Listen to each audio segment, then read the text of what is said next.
But what are the small ways someone that we can begin to feel better, even when we're lacking motivation or when our energy feels completely gone? Like, what are some of these small ways that you have up your sleeve? Yeah, for sure. So when we find it ourselves, really grieving, whether it's been 10 years or, 1 month, it can really take a toll, right? Both on our body and our mind as well. And they may be kind of feeling this like sense of running on empty. And that's sometimes why we reach for those emotional foods that kind of give us that dopamine hit right off the bat.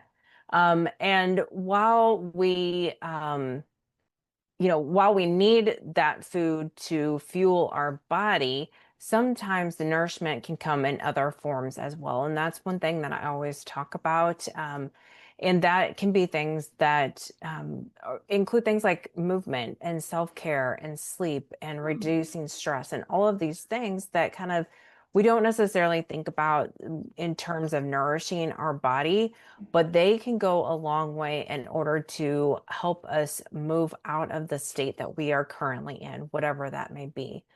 Um, and sometimes the shift doesn't have to be large shifts, right? They can be very, very small, 1% type of shifts, right? So even the smallest thing that we can do that can help move us forward consistently, but that doesn't mean that it has to be all or nothing. It can be very, very small things.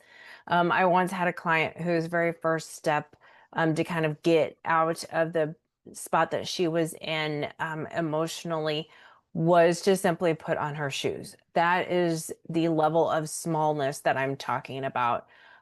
If we want to flip that around, if it's something in regards to, actually fueling or nourishing our body, if you're someone who has been drinking primarily soda or energy drinks or whatever the case may be, something besides water, and you're wanting to kind of move towards that idea of health a little bit, it could just be simply a sip of water. It doesn't even have to be a whole glass. Like we're talking minute changes. Um, One of the things that I did whenever I was trying to move past that was to put a glass of water to make sure that I was drinking a glass of water before I had my coffee in the morning. So you can set them up in different ways from that standpoint as well. And then other avenues of nourishing our bodies could be something like just listening to a soft, calming song to kind of help calm our bodies and our nervous system, or snacking on something that has protein in it in order to help stabilize the blood sugar. But the main thing here is that you don't need motivation. What you really need is a very simple plan that meets you where you are, even on your hardest days. So, kind of having that baseline of what your hardest days may be and what you can still do, even if you find yourself in an emotional state that you weren't necessarily expecting at on that day, but still being able to say, you know what, I still did this, and so I'm still you know on that path, and I haven't completely fallen off track to where we can't get back on.